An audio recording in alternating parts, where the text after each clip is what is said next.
할렐루야. 하나님의 선하신 역사가 저와 여러분 가운데 있기 원합니다. 참으로 힘든 때에 여러 가지 환난 가운데 있지만 여러분 가정에 환난이 피해가는 은혜가 있길 원합니다. 저는 오늘 말씀의 제목을 부르짖음대로 역사하시는 하나님이라는 주제로 말씀하겠습니다. 요즘 대통령 후보들 때문에 다들 난리죠. TV만 틀면 보고 싶든 보기 싫든 네 사람은 항상 등장하고, 또 아웃사이드에 있는 허경영 같은 사람은 또 정당 지지자들보다 더 지지를 받는 그런 희귀한 예들도 일어나고 있습니다. 그런데 대통령 후보들이 가는 유세장마다 사람들이 그렇게 들끓듯이 예수님이 가시는 곳곳마다 그보다 더한 들끓음이 있었던 것 같습니다. 그냥 유세장에서는 그냥 말로 끝내지만 예수님이 가시는 곳에서는 뭘 줘요? 떡도 주죠. 요즘 말로 밥도 주죠. 또 연약한 자들은 병도 고쳐주죠. 인생에 문제 있는 사람들은 상담해서 문제를 해결해 주시죠. 그러니까 그곳에 들끓을 수밖에 없는 그런 충분한 조건들이 되는 것 같습니다. 예수님을 따르는 사람들에게는 특히 이렇게 구별해 본다면 특별하게 두 종류의 사람들로 구별되어지는데, 한 사람은 인생에 큰 문제가 있는 사람들이 예수님 주변으로 찾아가는 거고, 또 다른 한편에서는 반대로 전혀 인생에 문제가 없지만 예수님을 감시하기 위해서 따라다니는 그런 무리들이 있습니다. 대통령 유세장도요, 그를 지지하는 사람들만 따라가는 게 아니라 선거 감시단, 선거위원들이 따라다니면서 불법이 있나 없나 감시하듯이 예수님께서 하신 일에 불의가 있느냐, 과연 하나님께서 말씀하신 대로 하고 있는가 그렇지 않은가를 갖다가 늘 감시하는 바리새인, 서기관들, 제사장들이 늘 따라다녔습니다. 그리고는 조금만 문제가 되면 예수님께 발끈해서 대어들기도 하고요, 때로는 예수님을 죽이려 하기도 했던 그런 사람들이 있었습니다. 오늘도 예수님께서는 여리고성을 지나시는 중입니다. 갈릴리에서 말씀을 전하시고 이제 갈릴리를 지나서 여리고로 도셨다가 예루살렘에 올라가는 그런 코스를 밟고 계시는 중인데, 특별히 오늘 예수님께서 가신 여리고는요, 정말 살기 좋은 그런 곳 중에 한 곳입니다. 여리고 얼마나 좋으냐면 물도 풍성하고요, 기후도 좋고요, 땅도 좋고, 더더군다나 좀 모든 것이 풍성해가지고 장미의 성이라고 불리는 그런 아름다운 애칭을 가질 만큼 정말 아름다운 도시입니다. 참 좋았던 것 같습니다. 또 이곳에 사는 사람들은 풍요로움을 마음껏 누리는데, 다 풍요로우면 얼마나 좋겠습니까? 항상 명암이 있잖아요. 빛이 가면 밝음이 있고 그림자가 따라다니듯이 이 아름다운 성, 장미의 도성이라고 하는 여리고에도 큰 부자들이 있는 것만이 아니라 오늘 거지, 소경, 바디메오 같은 사람들도 있는 거죠. 그런데 이 도시 안에 하나님의 위로가 필요한 바디메오에게 아무도 위로자가 되어줄 못했던 것이죠. 그럴 때 마침 예수님께서 여리고성을 지난다는 이런 소식을 듣습니다. 그리고는 어떤 군중들은 예수님이 여리고를 지나서 예루살렘에 올라간다는 걸 알았듯이 그렇게 따라다니면서 그렇게 예수님을 환호하는 그런 무리들이 있었는 반면에, 세상 말로 하면 어찌 보면은 재수가 좋았는지도 모르겠지만 은혜 가운데 바디메오가 앉아있는, 거저 구걸이나 하는 그 앉아있는 그 자리로 예수님께서 지나가신다는 소식을 듣습니다. 그러니 이 바디메오는 큰 행제라는 것이죠. 그래서 이 바디메오가 예수님이 지나간다는 소식을 듣고 큰 소리를 외칩니다. 큰 소리를 외쳐요. 다윗의 자손 예수여 나를 불쌍히 여기서 큰 소리를 외치죠. 반면에 또 다른 바디메오에게 철저하게 적대적인 그런 사람들이 있습니다. 예수님 주변에 있는 사람들, 권세자들은 뭐라고요? 제발 좀 잠잠해라, 조용해라. 왜요? 왜 잠잠하고 조용해야 되겠습니까? 예수님의 사역이 방해받지 않도록 하기 위한 그런 처사인 거죠. 지극히 당연한 겁니다. 그런데도 불구하고요, 문제가 있는 사람은 계속 문제를 이야기할 뿐이에요. 바디메오는 그 누가 잠잠하라고 정말 그 소리친다 해도 오히려 바디메오 소리는 더 커질 수밖에 없었습니다. 왜요? 그것은 자신이 분명하게 해결해야 될 문제가 있었기 때문에 그런 거예요. 그러니까 문제가 있으면요, 누구도 소용이 없습니다. 오늘 아침에도 아이를 하나, 둘을 태우고 이렇게 오는데 아이들이 막 그러다 차 안에서 배고파요 그러더라고요. 엄마 아빠는 다 출근하고 없어가지고 두 아이가 이제 우리 집사님이 전도해서 교회에 오고 있는 중인데, 배고프면 어떻게 돼요? 목사님 배고파요 그러니까 교회 가면 먹을 게 있어. 왜 제가 먹을 걸 우리 딸들이 준비해 놓았거든요. 그런 것처럼 배고프다고 말하니까 먹을 걸 주는 거예요. 이 바디메오 역시 마찬가지. 인생의 큰 문제를 만나기 때문에 그는 절대로 남을 의식하지 않고 소리칠 수밖에 없는 거예요. 할렐루야. 이렇게 바디메오예요. 그리고 바디메오 큰 외침이 뭡니까? 우리가 성경 말씀 다시 한번 가만히 돌아보니까 이렇게 소리치고 있어요. 47절 48절에서 나사렛 예수시란 말을 듣고 소리 질러 이르되 다윗의 자손 예수여 나를 불쌍히 여기소서라고요. 사실 이렇게 말하는 사람 잘 없잖아요. 그냥 뭐 보통 사람들은 그냥 나 좀 불쌍히 해주세요 그러죠. 여기 이 바디메오는 영적으로 또 정말 성경이 탁월한 안목을 가지고 있었어요. 다윗의 자손 예수여 나를 불쌍히 여기소서. 다윗의 자손이라는 칭호를 씁니다. 더 나아가서 사람들이 48절에서 또 계속 많이 꾸짖었어요. 많은 사람들이 꾸짖어 잠잠하라 했습니다. 그런데도 불구하고요, 오늘 성경 뭐라 표현하냐면 그가 더욱 크게 소리 질러 이르되 다윗의 자손이여 나를 불쌍히 여기소서 또 예수 쪽으로 외치고 있는 거예요. 그러니 바디메오가 얼마나 애간장이 탔는지를 우리는 알 수 있습니다. 그러면서 바디메오가 하나님 놀라운 은혜 가운데 풍성함을 누리고 있는 사람인 것을 알 수가 있는데 그게 뭐냐 하면 바로 바디메오가 외치는 다윗의 자손 예수여 나를 불쌍히 여기소서에 그 다윗의 자손은 이미 구약에서 다윗의 자손 예수가 오면 역사를 갖다 얘기해 주었었거든요. 그 본문이 뭐냐면 이사야 35장 5절과 6절 말씀이에요. 우리 한번 찾아볼까요? 이사야 35장 5절과 6절, 7절, 8절, 9절가 아주 익숙한 본문인데 제가 5절, 6절만 보겠습니다. 이사야 35장 5절과 6절입니다. 잘 졌습니까? 우리 같이 한번 봅시다. 그때의 시작. 그때에 소경의 눈이 밝을 것이며 못 듣는 사람의 귀가 열릴 것이며 그때에 저는 자는 사슴과 같이 뛸 것이며 말 못하는 자의 혀는 노래하니니 이는 광야에서 물이 솟겠고 사막에서 시내가 흐를 것임이라. 여기서 그때가 다윗의 자손 예수가 임하면이에요. 할렐루야. 무려 예수님이 오시기 전 700년 전에 다윗의 자손 예수가 오시면 이런 역사가 나타날 거다 이렇게 예언해 주었죠. 그것을 누구보다 더 잘 알고 있는 바디메오였던 것 같습니다. 그러니 그는 다윗의 자손 예수여 다윗의 자손 예수여 당신 오면 세상이 달라진다 그러지 않았습니까? 이사야의 말씀을 근거로 해서 소경이 보게 될 것이라 말하지 않았습니까? 못 듣는 자가 듣는다 그러지 않았습니까? 그러니 나를 고쳐주셔서 이 얘기예요. 그러니 얼마나 정말 귀한 고백들입니까? 여러분 세상은요 우리의 기대를 채워줄 수 없어요. 여러분 솔직히 말하면 대통령이 바뀌어본들 뭐 하겠습니까? 네. 뭐 이재명이 된들 뭐 하고 윤석열이 된들 뭐 하고 안철수가 된들 뭐 하고 뭐 거의 뭐 희귀하지만 우리 심상정 정의당 그 분이 된다는들 뭐가 달라지겠습니까? 네. 사람으로서는요 죄덩어리들이기 때문에 죄의 열매를 낳을 뿐입니다. 만약 차이가 있다면 약간 더 나음이 있을지 모르겠습니다. 네. 그런데 예수님은 완전히 달라지는 거예요. 할렐루야. 할렐루야. 완전하신 하나님이에요. 우리 찬양했던 것처럼 우리 자매님들 찬양했던 것처럼 완전한 나의 하나님. 그분은 완전한 하나님이시거든요. 그러니까 세상이 완전히 달라지는 거예요. 그러니 예수님께서 오시면 세상이 완전히 달라질 것을 알았습니다. 소경이 눈이 밝을 것이고 듣는 사람의 정말 못 듣는 귀가 열릴 것이고 사슴같이 뛸 것 같은 그런 역사가 일어날 거라는 거예요. 우리 교회 안에도 잘 못 걷는 우리 친구 하나 있습니다만은 여전히 그 아버지는 그 아들에게 소망을 가지고 있습니다만은 믿음의 역사가 나타나면요 무엇이들 못할 게 있겠습니까? 믿는 자에게는 능치 못할 일이 없느니라 이 말씀이 있지 않습니까? 오늘 이 역사가 오늘 우리들 가운데 임하길 주님을 축원합니다. 할렐루야.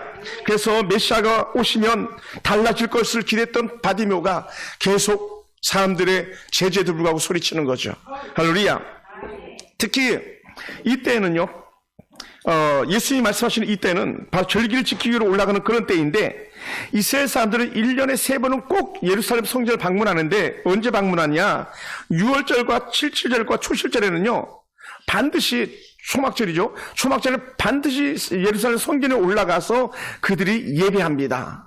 자신들 제물을 드리고.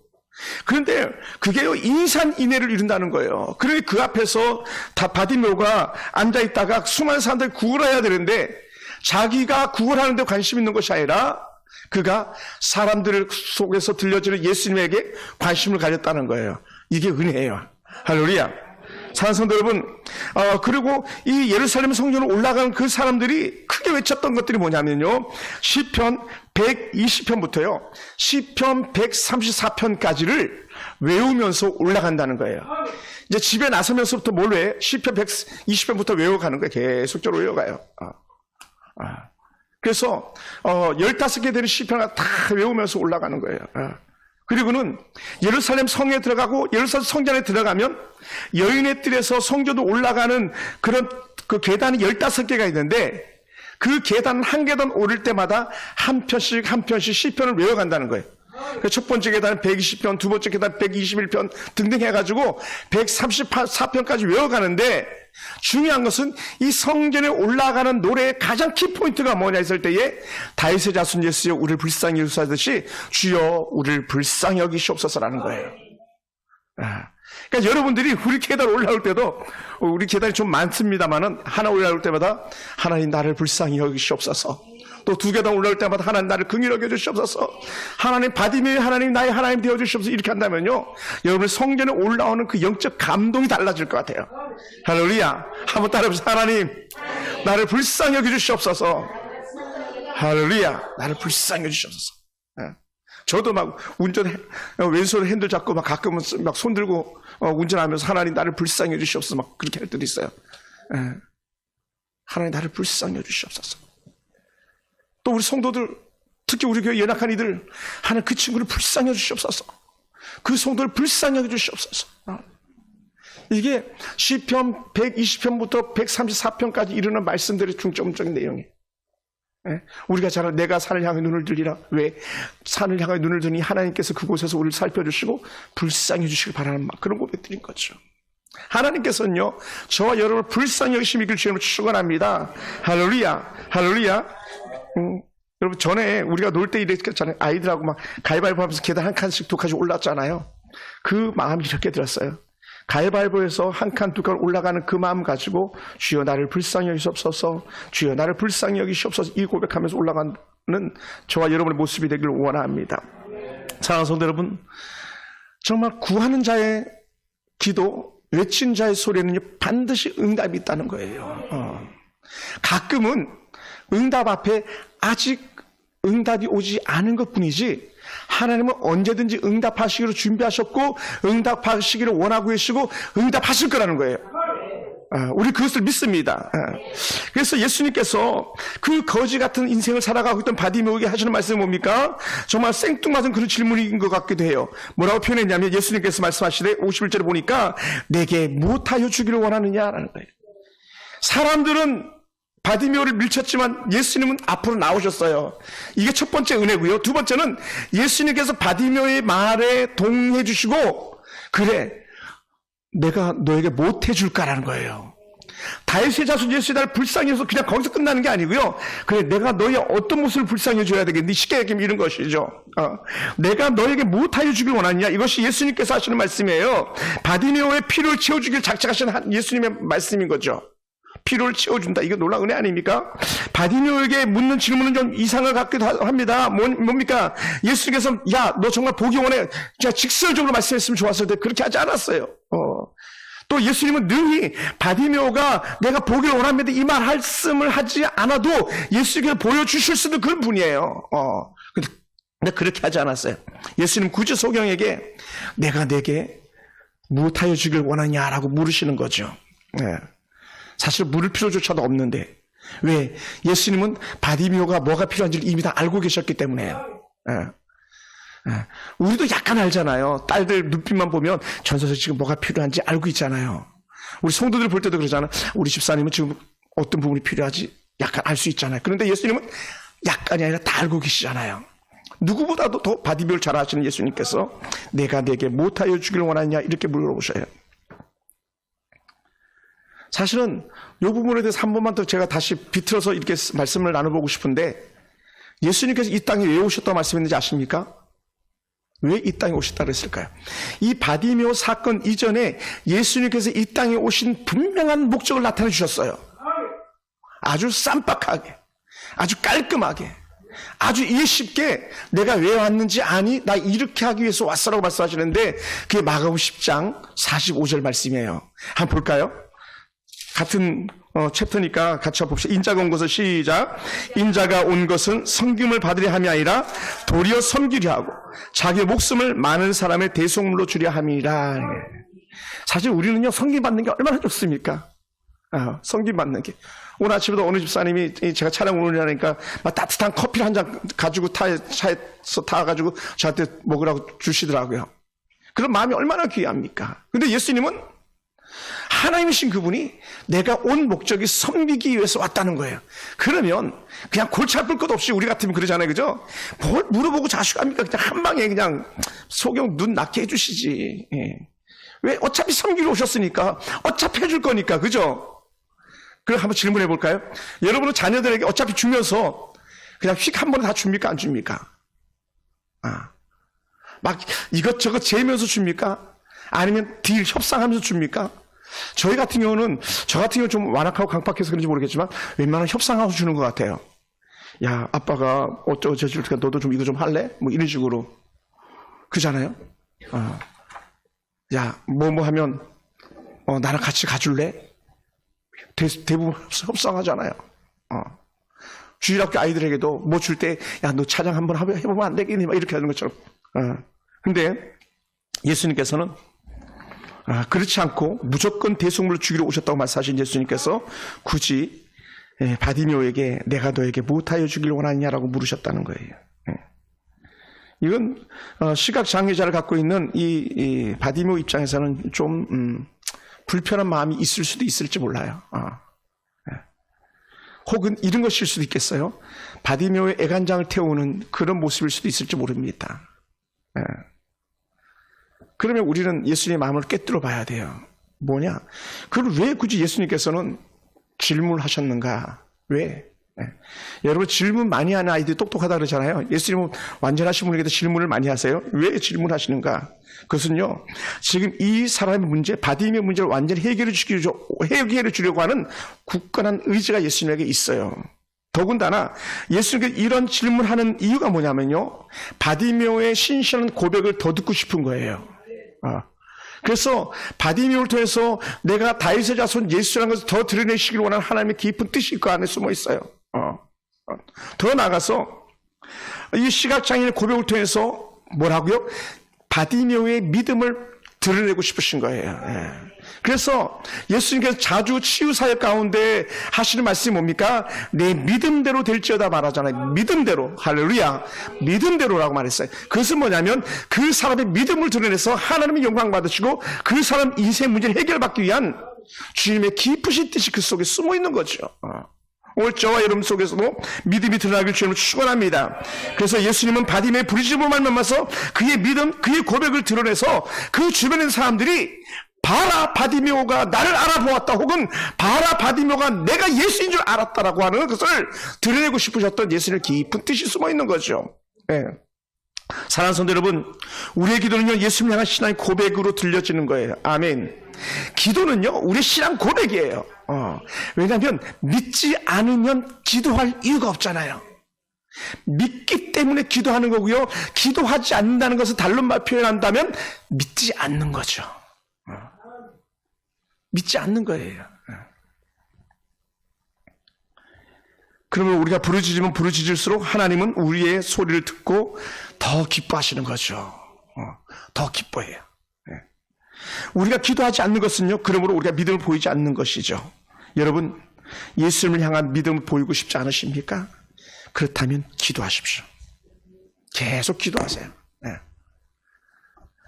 계속 때를 쓸 때에 아빠가 다 내어주잖아요. 그런 것처럼 계속 때를 쓰시면, 아버지와 다른 말로 기도하시면 하나님께서는 가장 선한 길로 여러분을 인도하시고 가장 필요한 것들을 공급해 주시는 넉넉한 하나님이신 줄 믿으시기 바랍니다. 그래서 예수님께서 그에게 한 가지 질문, 못하여 주기를 원하냐, 단호한 질문에 이 시각 장애자가 하나님 은혜 가운데 하는 고백들을 다시 한번 우리가 살펴보겠습니다. 자, 우리 다시 한번 볼까요? 자, 예수께서 물러서서 그를 부르라 하시니 제가 49절을 읽습니다.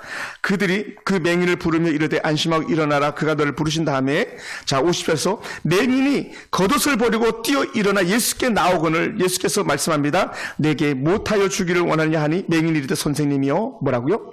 보기를 원하나이다. 보기를 원하나이다. 여러분, 보기를 원한다는 말을요 할 수 있다는 것 자체가 믿음인 거예요. 믿음. 그 믿음이란 예수님을 향한 신실한 신앙의 고백인 거잖아요. 예수님께서 이 말을 듣고 싶으셨던 거죠. 내가 보기를 원합니다. 다윗의 자손 예수여, 나는 당신이 나를 회복할 수 있는 분인 줄 믿습니다. 그러므로 나는 당신을 통해서 보기 원합니다 라는 거죠. 보기 원합니다. 이것이 바디메오의 신실한 신앙의 고백이 되었습니다. 사랑하는 성도 여러분, 우리 같으면 바디메오는 만약 믿음이 없었다면 뭐 하고 있었을까요? 절기 때마다 횡재를 맞거든요. 여리고는요, 북쪽과 남쪽에서 동시에 모여가지고 예루살렘에 올라가는 교통의 삼각지대 같은 그런 곳이에요. 여루성 바깥은 요단강이 흐르고 있고요. 그래서 반드시 여리고를 통해야만 예루살렘에 올라가는 그런 길이거든요. 그러니 그 수많은 사람들이 인산 이래를 이루는 곳에서 바디메오가 보기를 원하는 믿음이 없이 예수를 불렀다면 그는 뭐 하고 있어야 되냐면 미천을 한 번에 더 잡기 위해서 수많은 사람들 더 많은 구걸을 했어야 될 거라고요. 근데 그는요 단호하게 자신의 구걸을 버리고 예수님에게 사신 결단하고 달려들어간 그런 모습인 것이죠. 사랑하는 성도 여러분, 오늘 수많은 사람들이 몰려다닐 때에 이리저리 휩쓸려 다닐 때에 우리가 무엇이 우선인지를 갖다 깨닫는 지혜가 우리 가운데 있기를 원합니다. 그것은 바디메오에게는 보기 원하는 거였었어요. 바디메오에게 보기 원하는 것이었다면 지금 여러분은 무엇이겠습니까? 여러분에게 무엇이 필요합니까? 그 필요를 주께 간절히 아뢰기를 원합니다. 사랑하는 성도 여러분, 바디메오는요 참 인생의 처절한 삶의 문제를 가지고 달려온 그런 자였습니다. 사실은 시각장애라는 건요 일말의 희망도 없는 거예요. 나면서부터 죄송합니다, 표현이 안진뱅이, 성경적 표현 그대로 쓰면 남에서도 걷지 못하던 그 사람에게 인생은요 정말 절망 그 자체인 거예요. 그런데 예수시란 이름 하나 때문에 절망이 소망으로 바뀌는 것은요 놀란 은혜예요. 놀란 은혜, 여러분 그걸 볼 수 있게 되기 바랍니다. 여러분이 저희가 교회에서 나눠진 형광펜 하나를 들고 성경을 읽다가 줄을 긋는 것 자체가 큰 은혜고요. 그 줄을 그으면서 그 말씀이 내 말씀 되고 그 말씀 내 안에 역사가 되기를 원합니다 고백한다면요 그것은 여러분의 역사가 되고 능력이 되는 거예요. 저는 그것을 믿습니다. 할렐루야. 예수님은 바디메오를 통해서 무슨 말씀을 들으셨습니까?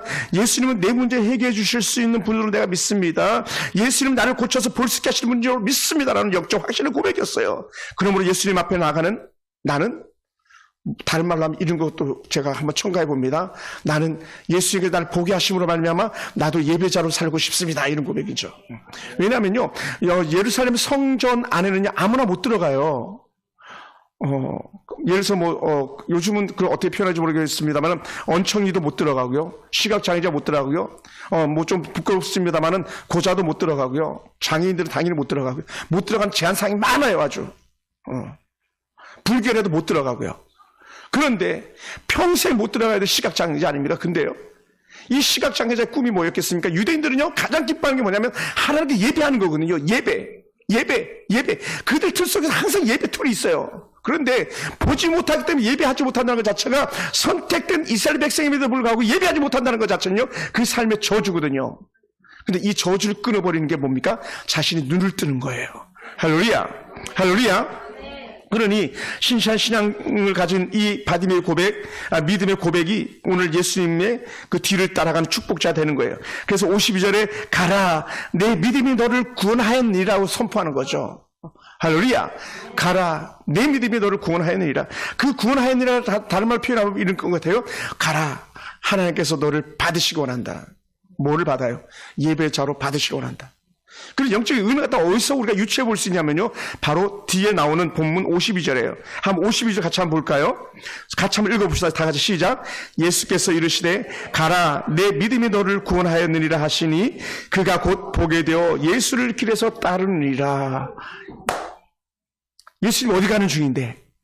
절기, 6월절 절기 지키러 올라가시는 길이잖아요. 올라가시면 예수님 십자가 달려 죽으시는 그런 코스 밟아가고 있는 중이거든요. 그러니 예수님을 그 길에서 따른다는 건 뭐냐면 그냥 일반 군중철처럼 구개국구로 따르는 게 아니라 예배자로 예루살렘으로 올라가는 거예요. 할렐루야. 믿음은요, 예배자의 삶을 살아가고 예배 처소로 올라오는 것이 믿음이에요. 오늘 우리 속에 이러한 믿음이 있게 되길 주님으로 축원합니다. 이 믿음은요, 그 어떤 것보다도 더 절대적 가치가 있는 거예요. 그 절대적 가치가 있습니다, 여러분. 만약에 여러분 반지를 샀는데 그 다이아몬드 쏙 빼고 링을 갖겠습니까? 다이아몬드를 갖겠습니까? 하면 여러분 링을 갖겠습니까? 다이아몬드를 갖겠습니까? 당연히 우리는 당연히 다이아몬드 같죠. 그리스도의 삶은요, 배부름이 아니에요. 그리스도의 삶은요, 배부름이 아니라 아버지 앞에 예배하는 자의 삶인 것이죠. 할렐루야. 그것을 이 바디메오는 알았던 것이죠. 그러니 예수님을 따르는 삶이 되었습니다. 사랑하는 성도 여러분, 예수님은 결코 부르짖는 자들의 기도를 멸치지 않는 분입니다. 부르짖는 자들의 기도를 들으시고 반드시 응답하시되 예배자 회복을 이루시는 하나님인 줄 믿습니다. 그래서 오늘 우리도 바디메오처럼 여러 모양으로 힘의 겨울 때 살아가고 있지 않습니까? 단지 구원하는 것뿐이지 우리도 아쉬운 것들이 얼마나 많이 있습니까? 그럴 때마다 우리는 어떻게 돼요? 다시 하나님을 바라보는 영적 은혜의 안목이 열려지기 원합니다.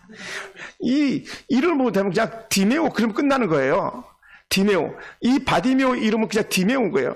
바디메오 하는 거는, 디메오의 아들 예수, 이렇게, 바디메오, 이렇게, 디메오라고 하는 것, 이름 자체가, 바디메오라는 것 자체가 디메오의 아들이라는 이런 의미거든요. 사실은 어찌 보면 그 이름마다 정확히 말하지 않았는지도 몰라요. 그런데도 불구하고요, 왜 이렇게 할 수밖에 없냐면, 디메오의 아들 바디메오라고 하는 이유가 뭐냐면, 이 바디메오가 가지고 있는 고통은요, 누구도 해결해 줄 수 없는 대물림의 고통이었다는 거예요. 애들 잘하잖아요. 뭘 잘합니까?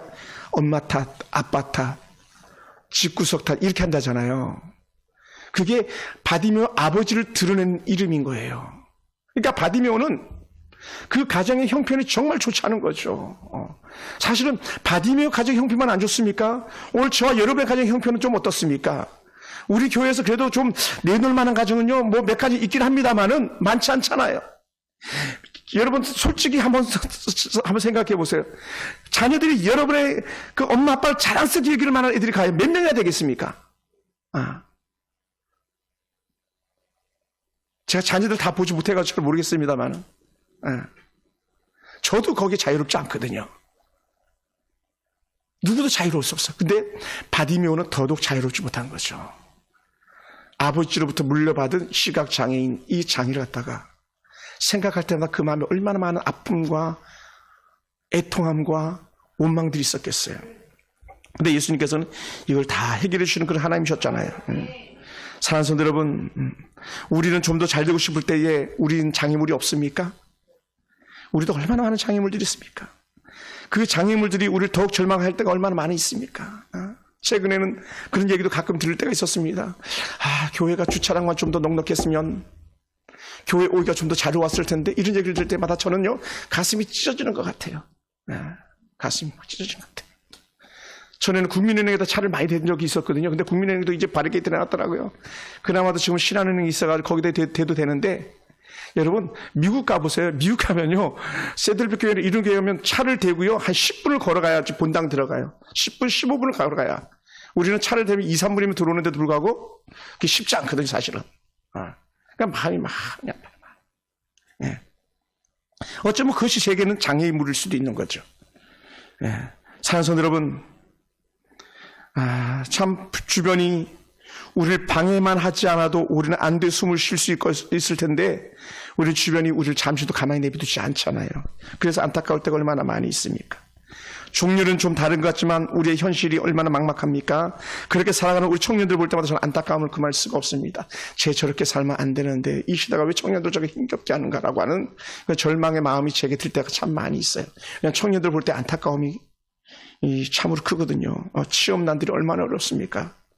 결혼하기 얼마나 어렵습니까?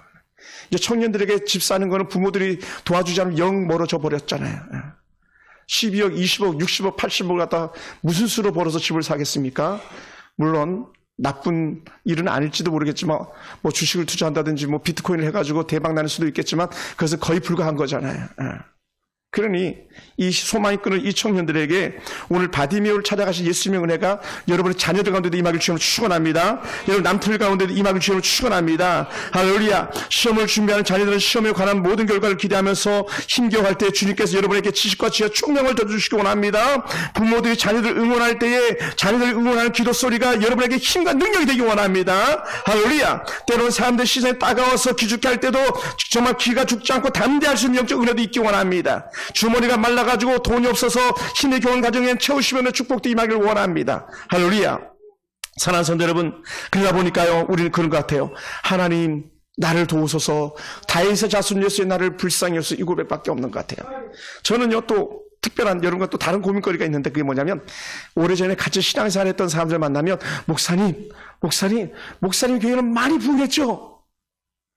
야, 이 말은요 차라리 하지 않을만 못한 것 같아요. 많이 부흥했죠. 엄청나게 부흥했죠. 목사님 지금 한 200~300명 모이죠. 막 그러면 전 할 말이 없어요. 차라리 묻지나 말지. 왜요? 다 그렇게 될 줄 알았다는 거죠. 제 신학교 동기들도 마찬가지. 자칫 저는 그렇게 될 줄 알았다는 거예요. 근데 그렇지 않잖아요. 현실은요. 그럴 때 제게는 얼마나 이것이 인생의 아픔과 애통함이 되겠어요. 너무 슬픈 거죠.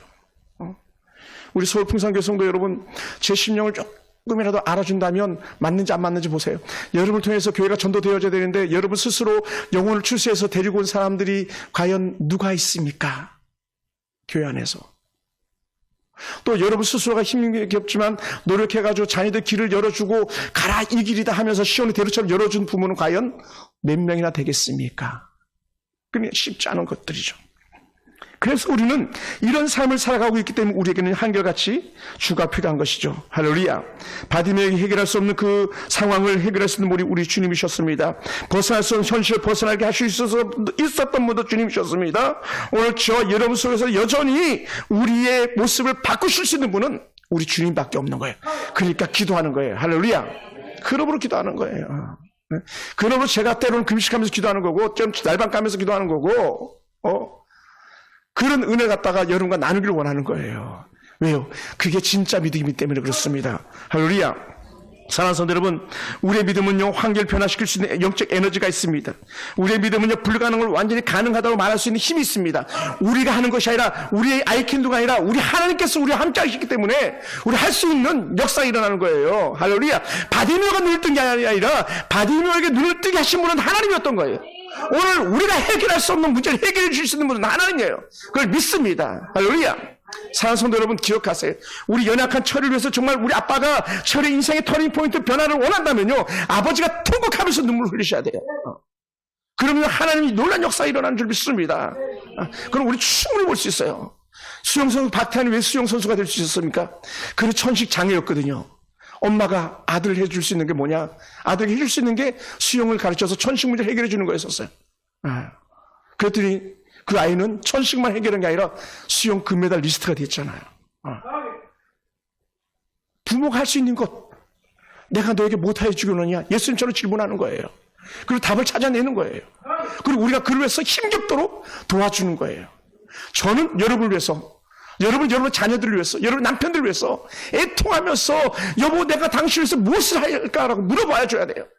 예수님께서 우리에게 내가 너에게 무엇하여 주길 원하냐 물어보셨던 것처럼 우리도 물어봐 줘야 돼요. 그리고는 어떻게 돼요? 그를 위해서 전심으로 주께 매달리는 은혜가 있길 주님을 축원합니다. 할렐루야. 그게 믿음으로 사는 사람이에요. 그게 믿음으로 사는 사람. 할렐루야.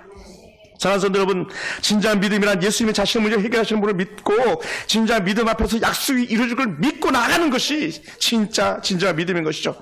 그리고 여러분 이제 껍데기 형식적인 믿음으로 살지 말자고요.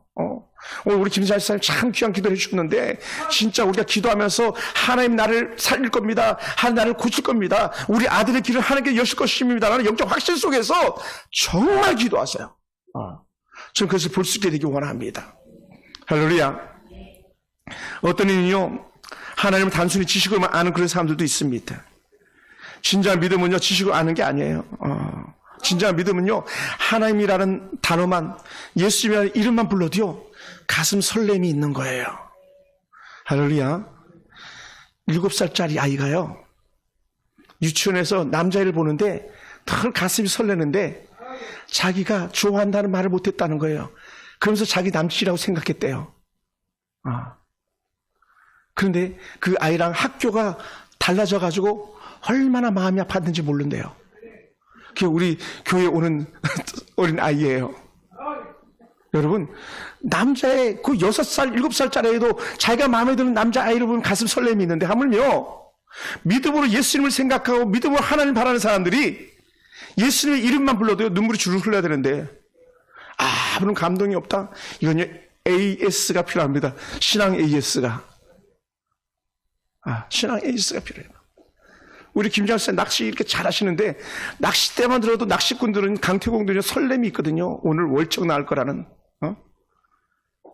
바다만 바라봐도 벌써 설레죠. 저 바다에 무슨 물고기가 있는가, 무슨 낚시가 잘 되는가 아마. 그런 것처럼 믿음에 사는 사람들은요, 교회 십자가만 바라봐도 설렘이 있어야 되고요, 예수님이라는 이름만 들어도 설렘이 있어야 되고, 그 설렘이요, 결국 우리 인생의 터닝 포인트를 만들어가는 부르짖음으로 나가는 줄로 믿습니다. 할렐루야. 사랑하는 성도 여러분, 그러므로요, 오늘 우리가 믿음으로 살기 원하는 성도들이 가지고 있는 영적 은혜가 뭔가? 그것은 내 인생 문제가 해결될 때까지 나는 결코 포기하지 않는다라는 거예요. 나는 계속 기도한다. 어떤 방해도 나는 굴하지 않고 나는 계속 주께 기도합니다. 이 고백해야 돼요. 바디메오는 그것을 이겨낸 사람들이잖아요. 방해를 이겨낸 사람이잖아요. 마침내 예수님께서 그가 원하는 소원을 이루어주신 것을 경험한 사람이잖아요. 그렇다면 21세기 바디메오는 누가 될 것인가? 오늘 저와 여러분이에요. 할렐루야. 사랑하는 성도 여러분, 힘들수록 우리의 삶이 어려울수록 우리가 믿음을 더 지키고 주를 더 바라볼 수 있게 원합니다. 어디 묘고 문제가 생길수록 신앙을 더 지킬 수 있게 원합니다. 이것이 우리의 유일한 소망입니다. 나도 해결을 될 수 있다는 그런 소망을 갖게 되기 원합니다. 1960년대 70년대 말에 잘 살아보세요, 잘 살아보세요. 그렇게 노래 부르더니 마침내 잘 살아보세요가 나왔잖아요. 잘 살아볼 수 있게 되었잖아요. 그것이 한 기독교 청년의 고백이었었거든요. 그러더니 그것이 대통령이 채택하고 노래가 되어서 잘 살아보세요, 잘 살아보세요. 우리도 한번 잘 살아보세요. 마침내 잘 사는 나라가 됐잖아요. 100억 불 수출했다고 얼마나 좋아했습니까? 요즘 웬만한 기업도 100억 수출한 그런 기업도 나오지 않겠습니까? 여러분, 우리는 이미 잘 살게 되었습니다. 뭐라고요? 믿음대로 바람대로. 그렇다면 이제는 거기서 여전히 대열에 이탈되어진 사람들이 누가 있습니까? 하나님, 나도 같은 은혜 가운데 있게 하시옵소서. 내 인생의 문제도 해결된 기점을 갖도록 주여 도와주시옵소서. 이 고백이 오늘 저와 여러분 고백되기 원합니다. 그래서 우리 삶 내에 우리 주님께서 개입하셔서 우리 인생에 다시 한번 해가 뜨는 날이 임하길 주님 축원합니다. 우리 문제 해결받는 은혜가 임하기 원합니다. 그러면 여러분 말씀을 마무리합니다. 절대로요, 남을 의식하지 마시고 신앙생활 하시고 남을 의식하지 마시고 부르짖기 원합니다. 기도하기 원합니다. 언제든지 어디서든지. 그럴 때에 주님께서는 여러분의 간절한 마음의 소원을 들으시고 응답하시는 하나님 줄로 믿습니다. 끝까지 응답을 기대하면서 기도하시기 바랍니다. 그리고 교회는 항상 여러분에게 오픈되어져 있습니다. 여러분 오셔서 기도하시면 이 공간에 여러분의 기도 열기를 채운다면 하나님께서 찾아오셔서 내가 너에게 무엇하여 주기를 원하냐라는 영적인 사인을 듣게 될 줄로 믿습니다. 그리고는 이미 알고 계신 주님께서 저와 여러분의 모든 문제를 해결해 주실 줄로 믿습니다. 할렐루야. 지금 누가 믿음의 소리를 내겠습니까? 오늘 저와 여러분이 21세기 바디메오가 되어서 인생의 눈이 열리는 복된 날이 되기를 주님으로 축원합니다. 기도하겠습니다.